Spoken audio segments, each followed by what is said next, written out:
Okay, let's talk about part two for team building. I've got number 3 and number 4 today. Developing a team structure, like what do people actually do on the team? And then, secondly, which is number 4, investing in technology and tools. And I would say probably also leads. So let's get right into this one. This is Tristan, your daily real estate. I try to come out with one episode a day. I think I've only missed like 5 in the last year and a half. Hopefully, I am providing value for you. Sometimes it's just mindset. Sometimes it's this good stuff right here. If you need this, I do have an outline. This is day 2, part 2 of a 4-parter. And let's get right into this one. This is brought to you by ourbrillianttribe.com. Building and managing a successful real estate team. I'm going to be reading from the Google Doc that I created here. I think developing a structure is key so that people that you are hiring and people that are part of the team, they know where they fit in and they know what their job duties are and they know what it is that they have to do, what's expected of them. Now, when you're laying down, like yesterday we talked about the vision and the mission and the goals, when you're laying that down, it's also important to understand the position that you're hiring for and how you tell them about this vision and how they fit into this vision. Because people want to know that they belong to something that's growing, something that they can believe into. All right. So number 1, buyer's agent. That one's pretty easy.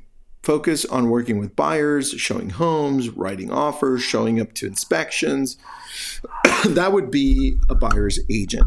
Now, I don't know that you would hire a buyer's agent first for a team. I typically would say before you hire a buyer's agent, you really would need to take a look at a transaction coordinator. But I started with a buyer's agent because that's where everybody wants to go first. It's like, I need a showing agent. I need a buyer's agent. Slow down. What you really need is a transaction coordinator, somebody who's going to take care of all your paperwork so that you can then continue to build out those relationships, right? Now, once you've kind of maxed out on that, and you're like, man, I'm doing paperwork that has to do with the TC work, but I'm still finding myself returning emails, doing part of the marketing, just back-end stuff. And you're also trying to build these relationships. That's when you know you go from TC to an admin. And that's an executive admin, administrative staff.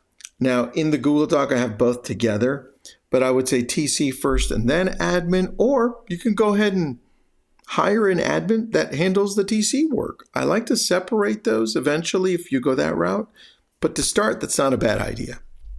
Now, if you are going to hire them separately, an admin person would be somebody that's in charge of returning the emails, making sure that you are creating the right flyers, uploading all listings and information into the MLS, making sure that social media is on point, that needs to go out, all of this stuff that you don't necessarily need to be focused on. Now, yes, if you're amazing on social and you get a lot of your business from there, yes, that's where you should be, right? But again, you can outsource a lot of this because at the end of the day, your number 1 job is to show up enough and build those relationships. You need to talk to people. Next.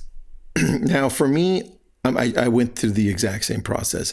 I went to TC, then I went to admin, and then I went to buyer's agent. And what I quickly realized for me is that this buyer's agent could handle a lot more. I got lucky. And when I brought in a buyer's agent, they actually could handle the listings as well. They can handle everything. It's a full-on amazing agent. And for me, I modeled it where I was just going to bring in agents. I wasn't going to separate buyers, agents, and listing agents. I just kept it to agents. You could do it that way, or you could just keep it to separate buyers agents, listing agents. There's a pro and a con for each, but I want you to know that that's typically the process. Now that you've got your admin stuff down, you've got your TC down, and you're like, damn, I am still behind. I can't keep up with all of the referrals I'm getting, all the leads that are coming through. That's how you know that you need an agent to come in and help. And the first thing they're going to need is help themselves, because typically if somebody's joining a team, they can't afford to hire an admin or staff. And you've got that support on top of leads. So now you're creating structure for them and you're creating leverage for them. They will love you for it.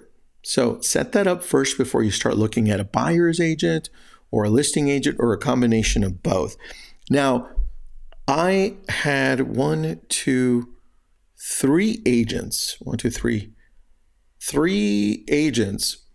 full agents, a TC person, and an admin before I decided to hire an inside sales agent or marketing specialist, whatever you want to call it. It could be one or the other. It could be one and two. I like to separate those, but an inside sales agent is somebody who's going to be picking up the phone and making those calls for the leads that are coming through, and or actually picking up the calls. And I know that the term is OSA, outbound sales agent, but I like to just keep it to one inside sales agent. They're going to be making calls going out to a database, to using RedX for geo farming, or they're going to be calling all the online leads coming through. For us, because most of our leads were online leads at the time, he was calling online leads. In fact, he's still with us. And this was years ago. He became a good friend. And so the way that it works is he's in charge of our database. He's in charge of making sure that the flows are right and that the round robin system for leads coming through are going out to the agents after he makes that first initial contact. He's in charge of nurturing the database. And then if you feel like, okay, now I've got a good system and the inside sales agent I've got is quarterbacking all the leads and it's a good balanced system, then take a look. Are you doing well enough and money is coming in enough so that you can then look and say, okay, I think I can hire another person. And then that's where you would need to take a look at and say, well, who's next? And for me, it's pretty easy because now I start separating the admins. I start separating the admin job and saying, got it. Admin is working too much on marketing and not enough on building up the back end of our systems and processes and taking care of our agents, making sure that they set the culture. Because for us, our admins really set the culture for the team. And sometimes because our job as agents seem to be a little bit of all over the place, the admin is that rock that brings everything together and solidifies it. So the more that they can spend time taking care of those agents' needs as they're coming through, the more I say, hire a marketing person. And the marketing person is going to be in charge of just making sure that all flyers are made, all promotions are being made, social media is on point, right? Video is on point. If you get a listing, they've got it all ready to go, outlined. That's what a marketing person would do. And as you're developing this team structure, I would outline this and say, this is what it would look like. And I would go to ChatGPT. Now, I didn't do this for you, but I would go to ChatGPT and outline it and say, hey, okay, what is a buyer's agent's job duties? Boom. Admin, TC, inside sales agent, marketing specialist, listing agent. Outline all these. And that really is the core of developing a team structure. And then however you want to split your splits with your team, you can. You could do 50-50. You could do 60-40. You can make it super complicated and say, hey, everything I give you is 50-50. Everything you bring in is 70-30. And then do a cap and then I don't know. I try to keep it super simple so it's easy to remember. There's no complication. And I do my best to offer as much value as possible to the team. All right, the next one, which is number 4, investing in technology and tools. And I would say here is where you, as you're building your team, need to have a set of tools that you're offering to your agents. But more importantly, those processes and systems need to be in place. That means if you're looking at getting Lofty and or Follow Up Boss, you've got to understand what it is that you have here. So if your marketing person is running Lofty, or if your ISA is running Lofty, or your admin is running Lofty, they have to understand all the tools to be able to explain them to the agents. Like, what are we using Lofty for? It's our website, it's our CRM, it does social media posting. Do you want me to turn AI on for you? Right? Yes or no? Do you want me to turn on automation for all the leads that are coming through? And yes, we get leads from them, Facebook and Google, and then we do retargeting. See, if you get the right CRM, it can handle all of this for you. Or you can go to Follow Up Boss 2 and attach it to Ylopo, where it has its own website and digital marketing and the AI that's going back and forth. The point is, you're going to need a CRM. When you have a team, you shouldn't be running your team and your team leads and all the referrals and your people. You shouldn't be running off of an Excel sheet. And you shouldn't be running it off of a simple CRM either.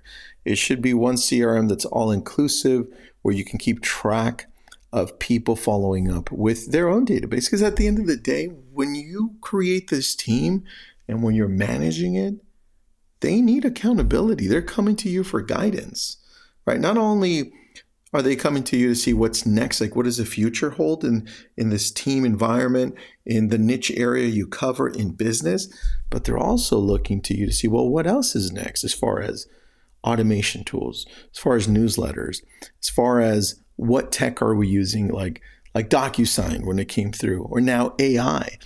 Are you teaching how to use that? Are you showing how to create things? And where are you communicating? I know I have two separate teams. One communicates in Slack a lot, which I personally hate, and one communicates in iMessenger, and I love iMessenger. So it depends how you want to communicate, but communication throughout the whole day is extremely important.